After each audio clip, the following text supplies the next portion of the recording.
Well, this was a very, very interesting conversation.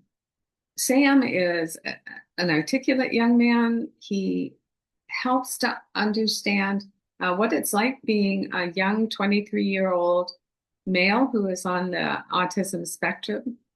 What he's accomplished in his 23 years is quite amazing. What his family has done to support him is also amazing. But it's a very, I think it's important to listen to Sam's view on some things just to get an idea of what it's like for people living in a different way of thinking that have different brains.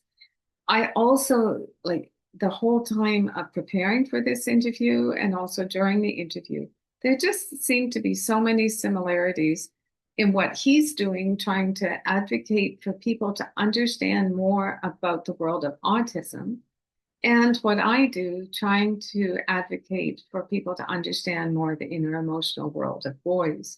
So he has the same passion and drive that I do. And I found it quite fascinating. I also did totally binge on before this interview on his podcast, Autism Rocks and Rolls. And I learned quite a bit. And I'm going to keep listening. And I think it's just a very important conversation to have. So listen in and enjoy. Too many boys today feel lost, alone, and misunderstood. Too many parents feel the same.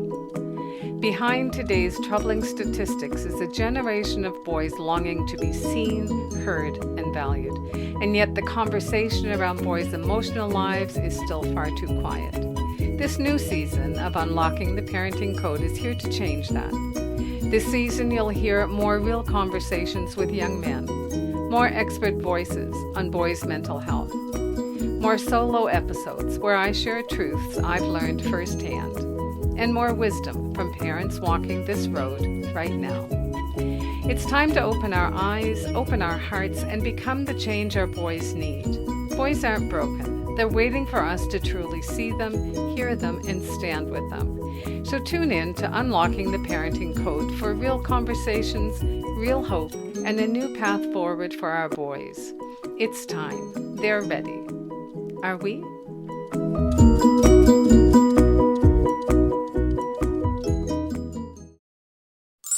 Welcome back to Unlocking the Parenting Code, all about boys. I'm your host, Kathy, and today I'm welcoming Sam Mitchell. Sam is the creator and host of the hit podcast, Autism Rocks and Rolls, a show that celebrates stories across the spectrum while breaking stigmas about autism. Living with autism himself, Sam has grown his podcast into a platform with over 21,000 downloads and some powerhouse guests, including NASCAR driver Amani Williams, American Idol rocker James Durbin, WWE legend Mick Foley, and renowned autism activist Dr. Temple Grandin. Beyond podcasting, Sam is a motivational speaker, entrepreneur, blogger, and TEDx speaker with his talk Soul Structures. He runs a nonprofit, sells merchandise, partners with sponsors, and continues to expand his mission to prove that autism is not a limitation, but a different way of experiencing life. His work has earned him national and international recognition, including making the top 10 in the People's Choice Podcast Awards, winning a Davy Award, and reaching the top 200 podcasts in Canada. Sam's message is simple yet powerful. I'm not broken. I don't need to be fixed. There is no normal in this world, and I am successful with autism. I embrace who I am and feel as though everyone should do the same. Sam, welcome to the show. Hey, buddy, good to be here. Sam, if someone were meeting you for the first time and wanted to really understand who you are, not just what you do, not all those accolades that I just mentioned, if they wanted to know who you are, what would you want them to know? Get beyond the label. I'm literally not just a human being with autism. My name is not autism. I'm a person with other interests and hobbies just like you. would you say your core values are? Integrity, honesty, and respect. Beautiful. Those rank high with me too. Okay, Sam, what was it like? And I know that we're talking about you in particular as a male with autism. Usually I'm talking to young men or, you know, males in general, and they all have something that's not so positive about school. So I'm wanting to see how much they coordinate your story with people who are not on the spectrum, and just how it was. So, what was it like navigating school, relationships, and expectations when you were a young boy or a teen? Brutal. It was brutal. I got bullied, excluded all the stereotypes you can imagine because I was labeled different than my peers because of the way I thought. Do you have any good memories from like middle school, high school, elementary school? I do actually. I went to DC my eighth grade year. Like a school trip? Yeah, Okay. And that my went smoothly? it's still a tradition. My where my school is, they take the whole group of eighth graders to Washington D.C. Okay. Well, even when I was in school, they used to do that, but it was from grade six, like when you finished elementary before going into the big school. And we always took a trip into the city to Halifax. And it was a really big No, event. we did a lot. We did a lot of visiting memorials and museums. Very cool. Sam, it seems like you have a really strong family unit. I listened to the episodes on your podcast that you did with your mom and dad, and I also watched the first episode of the Gina Mitchell show, which is your mom's show that is advocating for autism.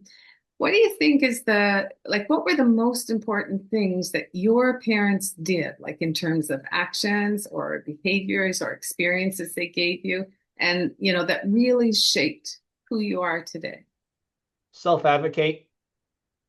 I And always how'd they apply do it? myself to talking to people and staying up for what I need. If I need extra time on a test, just tell someone I need extra time on a test. Or if not, the person in charge, your person who's in charge of your IEP.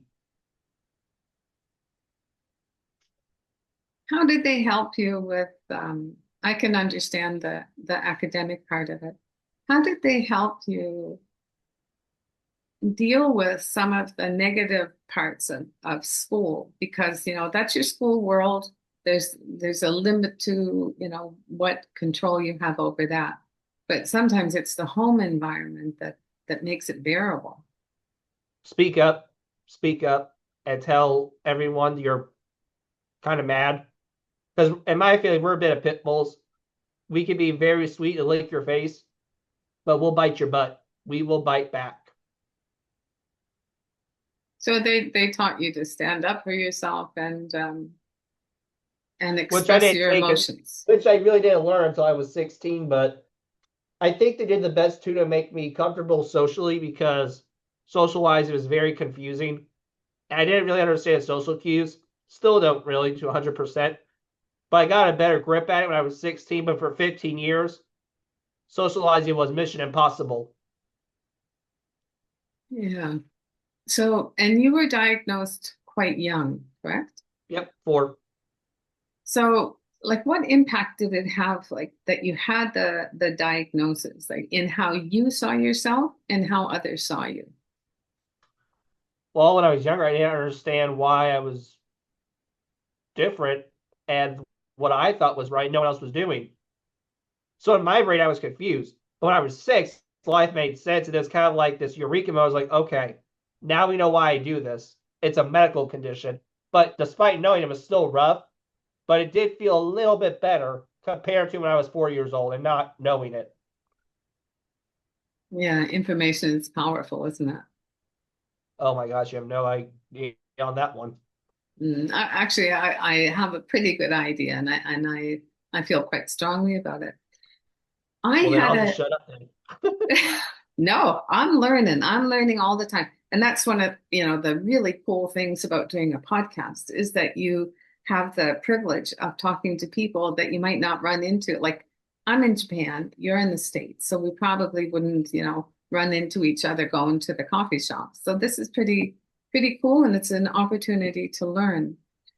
I did have a guest. Her name was Nova Rose. I had her towards the beginning of this season, season 3. And she has 2 children who are on the spectrum, and she is also on the spectrum herself. And she works. She's a strong advocate. You might enjoy having her on your show.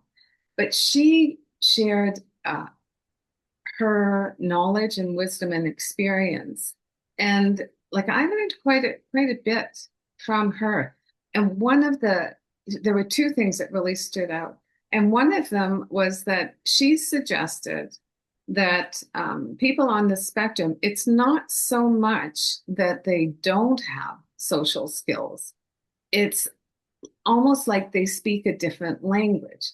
And so sometimes you might need to have a translator. But once you are able to understand the language and the nuances, communication can be smooth. And the reason that that resonated with me is because I've lived in a few countries and cultures where I went in as an adult and I couldn't read, I couldn't write, I couldn't speak at all. And it wasn't until I began to understand a little bit more about the language and the culture, until I did that, it was really hard to deeply connect with people. And once I got the basic skills, at least I could start to build up some real relationships. So I was really interested with that. And I thought, what do you think about that metaphor from your perspective? Well, it's possible, especially when you're not speaking on the spectrum and you have to have someone say your words for you. But that could also be possible with someone who is verbal, because the way they try to explain something may not work out. I actually had a mom on, and she explained to me her son thinks backwards. And what he's trying to say to you, he'll say it backwards. And people are like, what's up? Yeah, but do you find like what I find is people tend to think everyone should behave how they think you should behave. And when you I'll cut don't, you off right there. I don't believe that. no, I don't believe it either, but a lot of people do. And so when you try to interact with somebody who doesn't fit whatever your stereotype is, I don't think that you listen well enough. I don't think that you're flexible enough with your mindset. So the idea of having the same skill set as you would when you can't make any assumptions. If that person says something, you can't assume that what you're taking is actually what is being met. So you have to get really curious about, okay, what is the communication here? It's different. You're not making assumptions. That's why I really liked when she said that, because that made sense to me. Right? You don't make assumptions with people. That's not fair toward them over a label. Yeah. Yeah. I mean, I've been labeled before, and people thought I had the mindset of a 3-year-old. I'm like, no, I got the mindset probably of a 19-year-old, despite me being biologically 23. Hmm.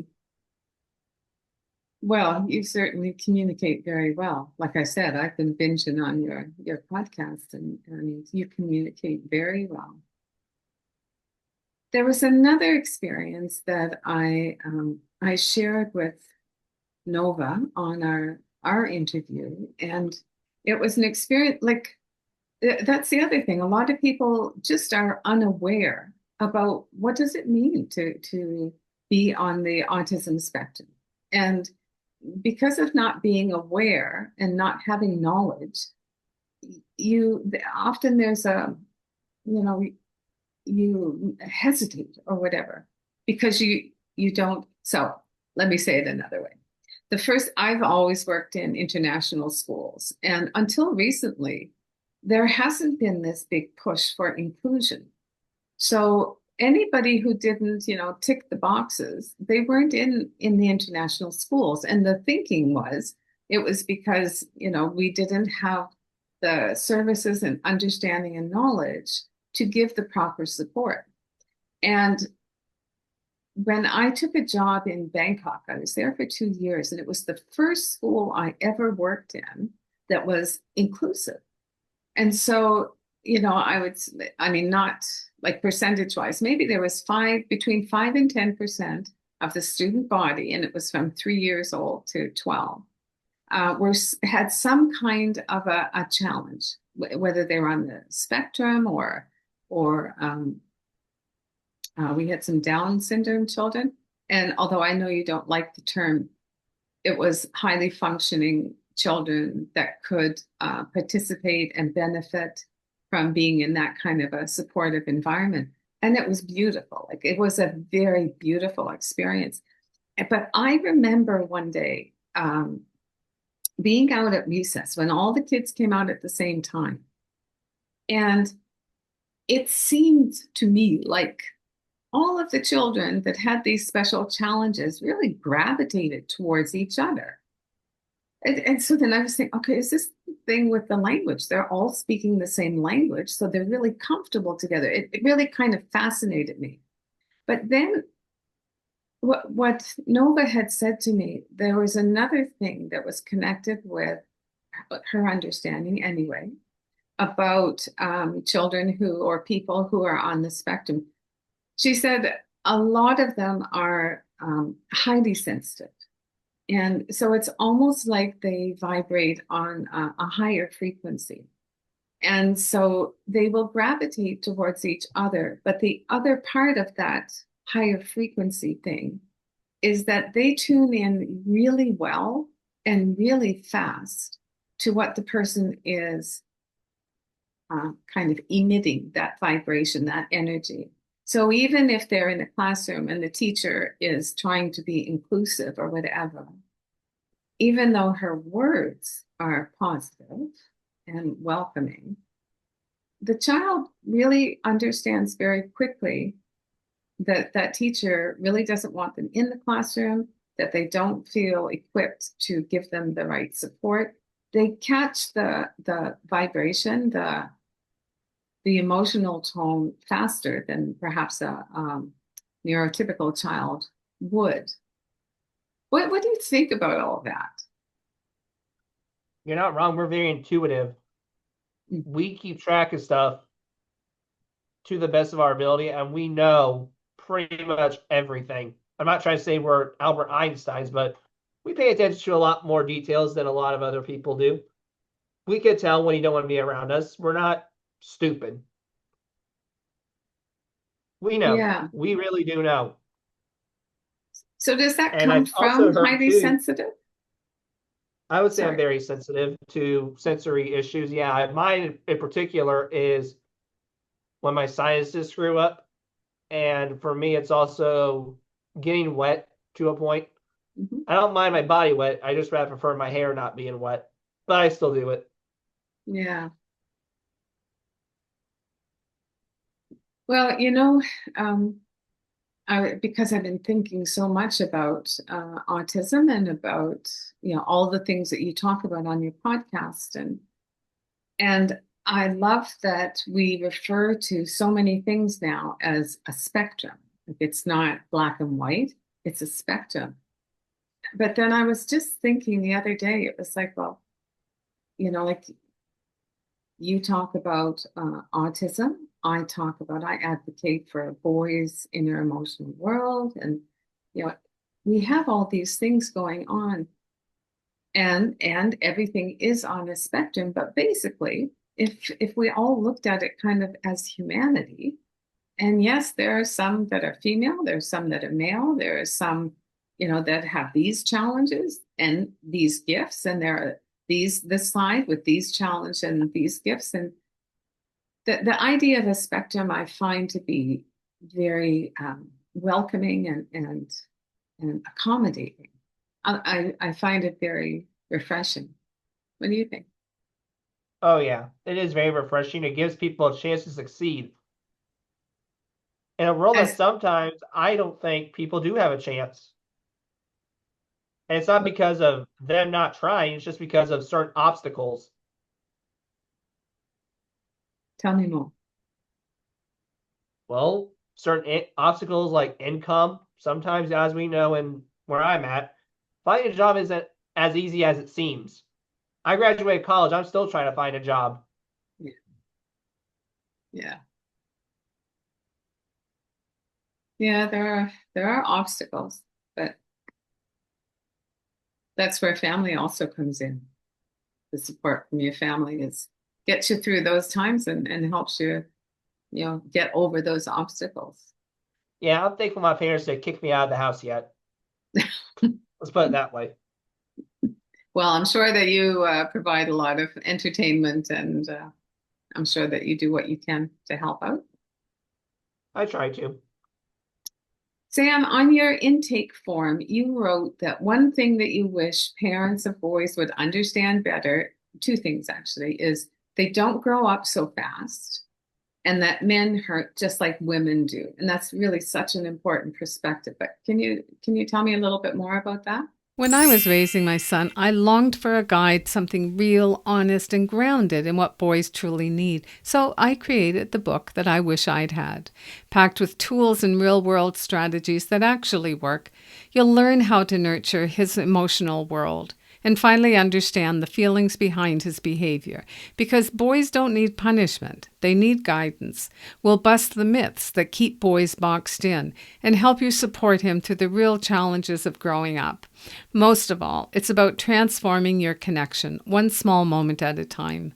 Raising boys who become remarkable men. Get your copy today, and let's create a beautiful future together. Oh boy. Well, let's just be honest. This is coming from a man's perspective. We're pigs. We are pigs. When I say we don't grow up so fast, we have to be more patient, I think, with men than women. Not the fact that there's one gender better than the other. I just think sometimes, and it's been proved with studies, women mature more faster than men. So you're talking about a man sliding down a roof versus a woman doing it at 12 years old. We had to give him a consequence, which I'm not disagreeing with, but we also have to remember they're a man. They're also kind of stupid. Well, see, I wouldn't use either of those negative terms. I wouldn't call men pigs, although that was when I was growing up in the 70s. That's where that term came from. Um, and I wouldn't call them stupid. I would say that society doesn't recognize those differences in development and that females do develop faster than boys. So when a 12-year-old boy slides down the roof, a little girl probably wouldn't do it.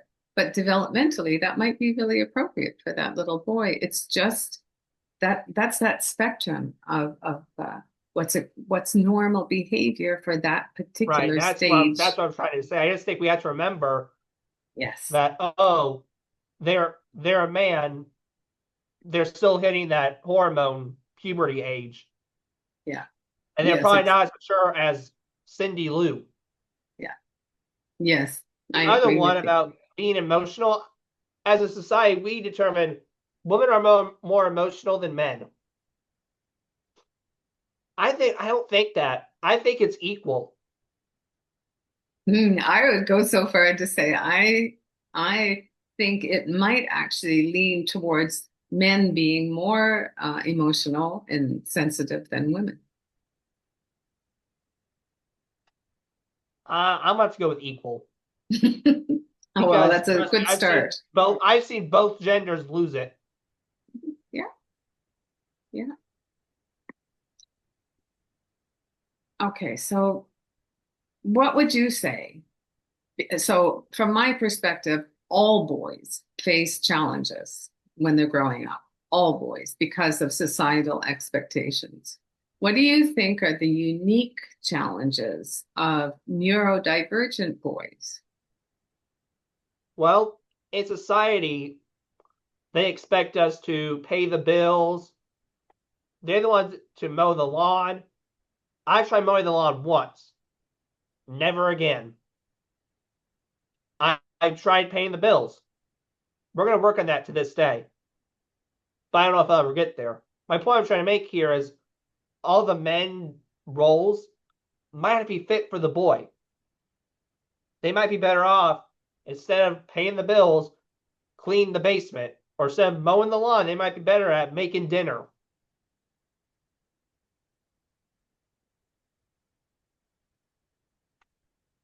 And the gender roles aggravate me. They aggravate me because that shouldn't be a standard. It should be whoever can do it better. If the woman can pay the bills better, she pays the bills. Trust me. It's better her than me doing it because I'll screw us up financially. Whoever the better cook is, regardless if it's the man or the woman in the family, just cook the food. Trust Yeah, I me, agree. it's better than having burnt eggs for breakfast. That's what that's some of the things that I talk about as far as the, what they call the boy code. And so it's like the stereotype gender roles, the biases that people have that say the man is supposed to do this, the woman is supposed to do that. Um, I wonder if it's more acceptable for those stereotypical expectations to change. For example, if you're a male on the spectrum, is there more flexibility, do you think, when people they look more at, well, what are you good at and what would you rather not be doing because it's not one of your strengths? Whereas if you weren't on the spectrum, maybe people would just say, hey, listen, you're a dude. This is what you need to do. Like, do you see any of those differences? To a point, yes. I mean, with autism, I think you have to do what you just said, ask what the strength and the weakness is. But in my view, when you're talking about the other people, it shouldn't be just with autism. That should be for everybody, every couple in the household, Agree. every family member in the household. Yeah, sometimes that's a challenge in society, but yeah, I think you're right. So do you think, so when I was thinking about that question, I was wondering, do you think it would be that your life up to this point would have been like if everything else was exactly the same up until this point, do you think things would have been different if you had been born female instead of male? You know, that's a question for a doctor because I honestly don't know. It could be I may like doing my nails and my feet more, but no. I still feel I would kind of be a tomboy if I was a girl. Okay. Sometimes it's interesting to think about that. I've asked other people that, and I've thought about it myself, and it's like there would be some things that would be different because people's expectations would be different.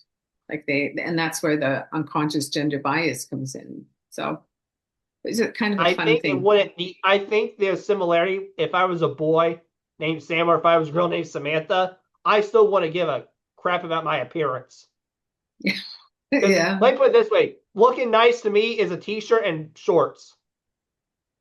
That would probably still be me as Samantha. Yeah. Yeah, exactly.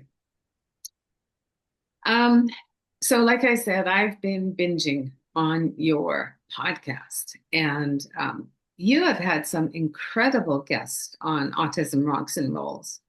And I am passionate about podcasts too, and I know how powerful they can be. So do you have like a surprising or like a really memorable insight that you got from, a conversation that you had with a guest on your podcast?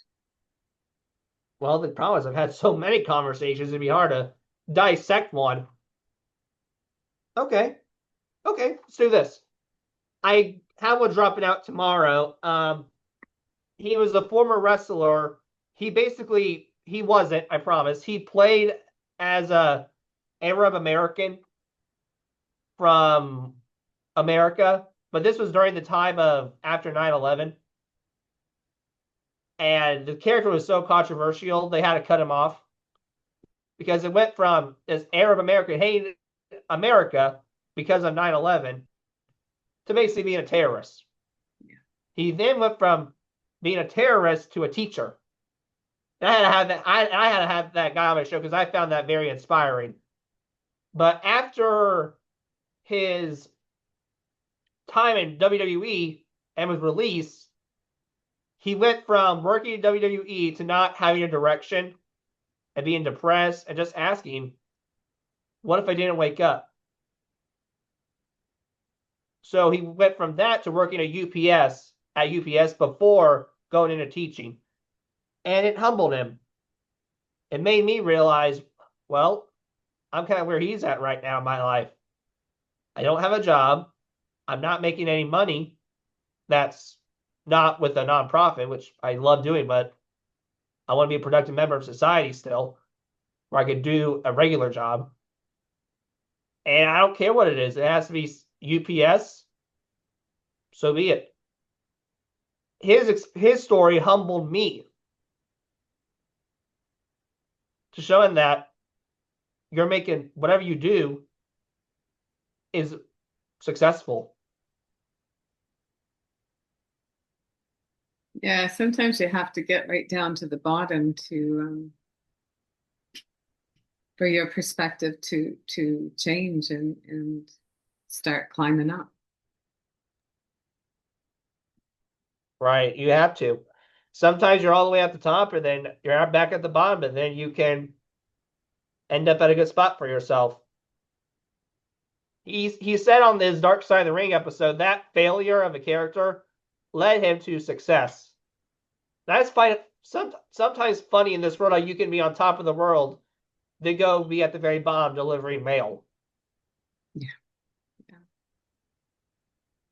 I think there's a lot of, that's what I'm finding out. Not the fact that mail deliveries aren't successful. It's just that if I had a choice, I'd rather go be hitting belly-to-belly suplexes over giving someone an envelope.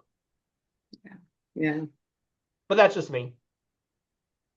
Well, that's a really cool thing about a podcast too, is because you hear people's real stories, like you kind of hear below the surface and you realize, you know, people's stories are really powerful. Some people have just had such challenges, and if they're talking to you, most likely they have found some peace or success in their life. So it's pretty cool to get a glimpse at those real stories of people. Oh yeah, we all have our own stories too. Absolutely. So looking ahead, because like I am amazed at what you've done. Like, what was it? Is it you started the podcast 2018 or 19? 19. 19. 18 So is when I learned about it, but 19 is when I decided to branch on myself. okay. So you've done quite a lot in these past, 5-6 years. So when you look ahead, what's your vision for Autism Rocks and Rolls 5 years from now? Where do you hope it's going to be? What's it I going to hope it look can like? be as big as Goodwill. I really do. I want to make this into a full-time gig eventually one day if I can. Yeah. Yeah. Okay, so kind of one of my last questions then. Can you just talk a little bit about what you think are the biggest misconceptions about autism, and that those things are what you're trying to accomplish in what you're doing on the podcast? Because I would say the majority of society really has no idea what it means to be on the autism spectrum. Well, the first misconception I'm trying to break is we're broken, we can't do anything. Kind of 1 and 1A, but I believe it goes together. The second misconception, I believe, is that people on the autism spectrum are not accepted. And in my opinion, well, I think people think they are accepted, They're just not. I think we're aware of it, but we're still not accepting of it because I still hear stories about someone with autism getting shot at. And that did happen once upon a time. I promise you it did. It was all over the news. And then the third is we don't like to socialize. Now that's kind of iffy because some on the spectrum don't like to socialize, but then some on the spectrum do like to socialize, but some don't know how. I'm one of those people. If I had a choice, I'd rather not socialize, but I'll do it. It just won't be a B plus. It'll probably be a C.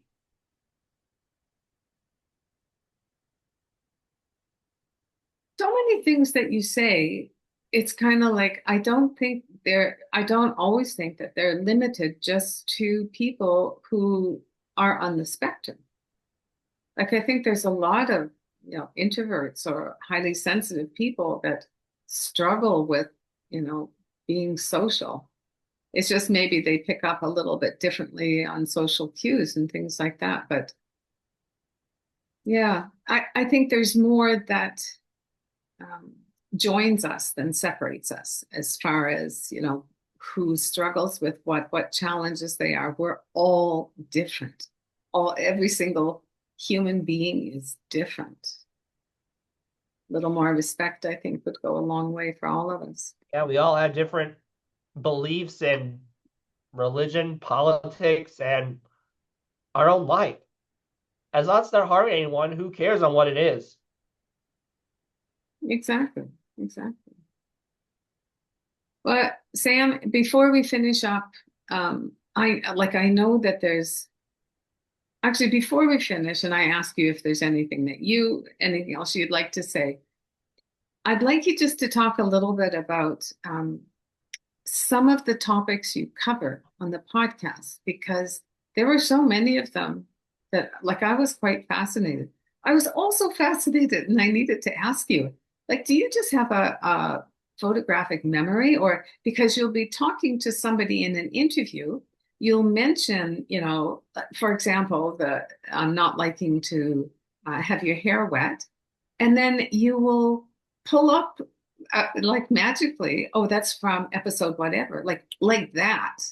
Oh Is yeah. that how do you Yeah, do I that? find it funny people say that all the time with that. They're like, "Oh my God." Yes, but sometimes I will forget after I've said it. I do a lot of my A's and E's or like my behavior. I talk about ones with behaviors and my entertainment ones, not as much as the P's, but sometimes if I remember the P's, I'm like, "Oh yeah, see 105, 145 gain hardcore Mick Foley for more information." But then sometimes It's when I'm interviewing, it's amazing. like, "Oh shoot, I should have said that." I Well, don't okay, remember so it every time, but most of the times I do. well, it's noticeable, especially someone like I have a hard time remembering things, and I can remember the people. Like I can tell you about this Nova Rose, but I would never be able to tell you what episode number that was ever. So anyway, that was just something impressed me. But can you talk about, just list off some of the topics that you've covered to help people try to understand a little bit better? Oh, you listed one, sensory issues. I covered anxiety. I covered being pushy. I covered conversation skills, communication skills, the non-speaking communication skills like eye rolls, body language. I've also talked to AGT contestant Mandy Harvey. I've talked about being blunt, not doing plan Bs, making friends. I've talked about routine change. I've talked about meltdowns. I've also talked about, I'm trying to think of what else here. Autism regression, and I've also have compared some stuff to autism, like Pinball, Scooby Doo, and Red Dead Redemption. Yeah. Yeah. Well, I really do hope that people, after hearing this episode, go and check your stuff out, because I think in general, we all need to try to understand a little bit better and no, a lot better. And this is one beautiful way to do it. So. So before we finish, is there anything that we didn't talk about today that you really would like to talk about? Not at all, but I thank you for your time, and I'm ready to eat my dinner. I'm saying it because dinner's upstairs right now. Okay, well then I'll close this off really quickly. Um, Tell the audience where they can connect with you or where your podcast is, anything you want to share, and I'll make sure I include it in the notes as well. Oh yeah, sure. You can find me on your favorite media platform. Not a hard guy to find. Just Google me, your search engine optimization. Something will pop up. Not a hard guy to find. Trust me, I've done the research. All right. Well, Sam, it's been a real pleasure talking with you today and being able to understand a little bit more about the challenges and gifts of being a male with autism. I love your passion to help others gain more awareness and working towards making this world a little bit better for everyone. Thank you, Sam. And thank you to our listeners for joining us on Unlocking the Parenting Code, all about boys. Be sure to check out Sam's links in the show notes. And don't forget to subscribe, share, and tune in next week for more conversations about men and boys. Thank you for sharing your time with me today. Every conversation we have here is a step toward raising boys who feel seen, heard, and deeply valued. If you're looking for more support on this journey, I invite you to visit me at sonhoodcoaching.com.